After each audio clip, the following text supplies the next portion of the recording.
Hello दोस्तों, हमारे channel कहानी कुंभ में आपका एक बार फिर से बहुत बहुत स्वागत है। तो चलिए हम आज की कहानी शुरू करते हैं। आज की कहानी है गंगा ने सरपंच के अय्याश बेटे का कर्ज कैसे चुकाया। गंगा दोनों हाथों में खाने की पोटली लिए खेत में काम कर रहे पति और देवर को खाना देने जा रही थी। उसे जब भी समय मिलता तो वह पति और देवर के साथ खेत में काम में जुट जाती थी। अपनी धुन में वह पगडंडी पर तेज कदमों से चली जा रही थी। तभी सामने से आ रहे सरपंच के लड़के मगदू और मुंशी पर उसकी नज़र पड़ी। वह ठिठक कर पगडंडी से उतरकर खेत में खड़ी हो गई और उन दोनों को जाने का रास्ता दे दिया। मगदू और मुंशी की नज़र गंगा की इस हरकत और उसके गदराए जिस्म के उतार चढ़ावों पर पड़ी। वे दोनों उसे गिद्ध की तरह ताकते हुए आगे बढ़ गए। कुछ दूर जाने के बाद मगदू ने मुंशी से पूछा, क्यों मुंशी जी, यह सोन चिड़ैया किसके घर की है?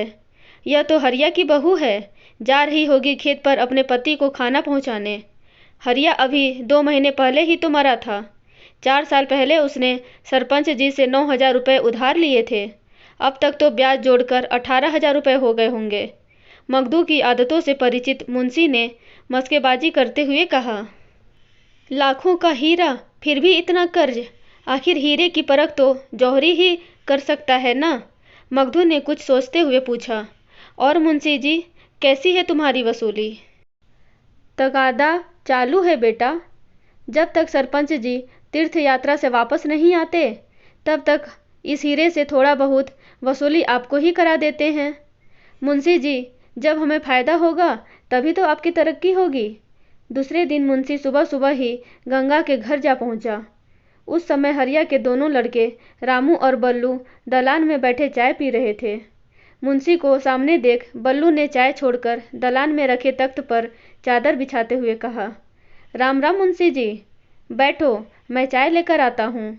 चाय तो लूँगा ही, लेकिन बेटा रामू, धीरे धीरे आजकल पर टालते हुए 9,000 के 18,000 रुपये हो गए हैं। तूने तो महीने भर की मोहलत मांगी थी, वह भी पूरी हो गई। मूल तो मूल, तू तो ब्याज तक नहीं देता। मुंशी जी, आप तो घर की हालत देख ही रहे हैं। कुछ ही दिनों पहले बल्लू का घर बसाया है और अभी अभी पिताजी भी गुजरे हैं। रामू की आंखों में आंसू भर आए।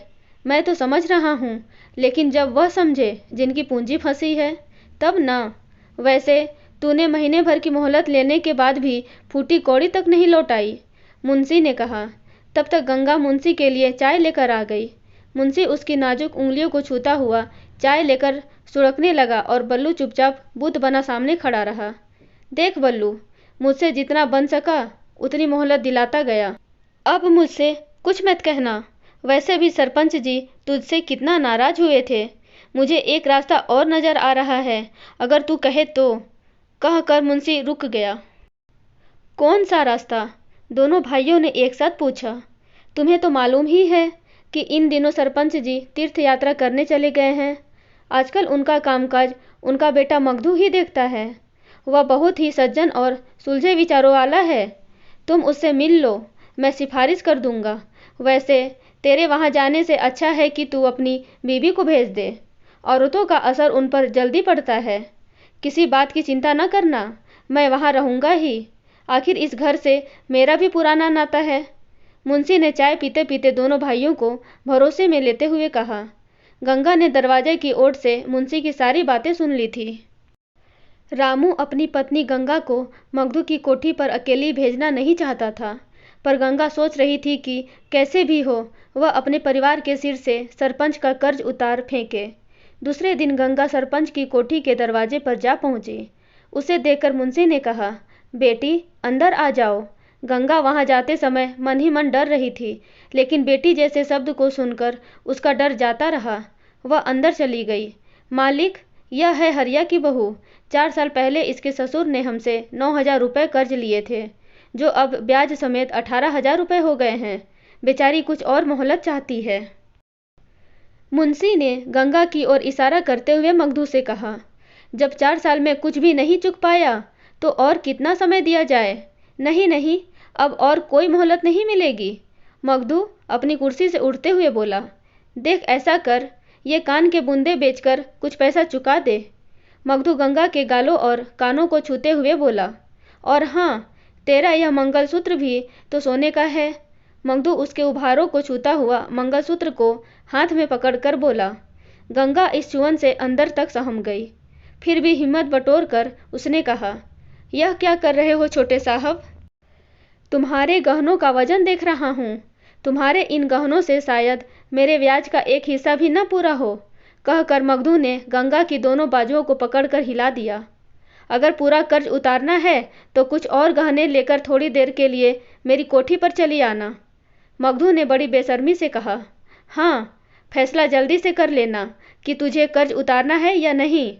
कहीं ऐसा न हो कि तेरे ससुर के हाथों लिखा कर्ज का कागज कोर्ट में पहुंच जाए, फिर भेजना अपने पति को जेल। खेत घर सब नीलाम कराकर सरकार मेरी रकम मुझे वापस कर देगी और तू सड़क पर आ जाएगी। गंगा इसी उधेड़बुन में डूबी पगडंडियों पर चली जा रही थी। अगर वह छोटे साहब की बात मानती है तो पति के साथ विश्वासघात होगा। अगर वह उसकी बात नहीं मानती तो पूरे परिवार को दर दर की ठोकरें मिलेंगी। कुछ दिनों बाद मुंशी फिर गंगा के घर जा पहुंचा और बोला, बेटी गंगा, कर लिया फैसला? क्या अपने गहने देकर साहब का कर्ज चुकाएगी? हाँ, मैंने फैसला कर लिया है। बोल देना छोटे साहब को कि मैं जल्दी ही अपने कुछ और गहने लेकर आ जाऊंगी कर्जा उतारने। उसे यह भी कह देना कि पहले कर्ज का कागज लूंगी, फिर गहने दूंगी। ठीक है, वैसे भी छोटे साहब सौदे में बेईमानी नहीं करते। पहले अपना कागज ले लेना, फिर। वहीं खड़े गंगा के पति और देवर यही सोच रहे थे कि शायद गंगा ने अपने सोने और चांदी के गहनों के बदले पूरा कर्ज चुकता करने के लिए छोटे साहब को राजी कर लिया है। उन्हें इस बात का जरा भी गुमान न हुआ कि सोने चांदी के गहनों की आड़ में वह अपनी इज्जत को दांव पर लगा करके परिवार को कर्ज से छुटकारा दिलाने जा रही है। और देख मुंशी, अब मुझे बेटी बेटी न कहा कर। तुझे बेटी और बाप का रिश्ता नहीं मालूम है। बाप अपनी बेटी को सोने चांदी के गहनों से लादता है, उसके गहने को उतरवाता नहीं है। गंगा की आवाज में गुस्सा था। दूसरे दिन गंगा एक रुमाल में कुछ गहने बांधकर मगधु की कोठी पर जा पहुंची। आज अंदर कमरे में तेरा कागज निकाल कर इंतजार कर रहे हैं छोटे साहब। गंगा को देखते ही मुंशी बोला। गंगा झटपट कमरे में जा पहुंची और बोली, देख लो छोटे साहब, ये है मेरे गहने, लेकिन पहले कर्ज का कागज मुझे दे दो। ठीक है, ये लो तेरा कागज, मगधु ने कहा। गंगा ने उस कागज पर सरसरी निगाह डाली और उसे अपने ब्लाउज के अंदर रख लिया। ये गहने तो लोगों की आंखों में पर्दा डालने के लिए है। तेरे पास तो ऐसा गहना है जिसे तू जब चाहे मुझे देकर अपनी जितनी चाहिए रकम ले ले। मगधु कुटिल मुस्कान लेते हुए बोला। यह क्या कर रहे हो छोटे साहब? गंगा की आवाज में शेरनी जैसी दहाड़ थी। मगधु को इसकी जरा भी उम्मीद नहीं थी। गंगा बिजली की रफ्तार से अहाते में चली गई।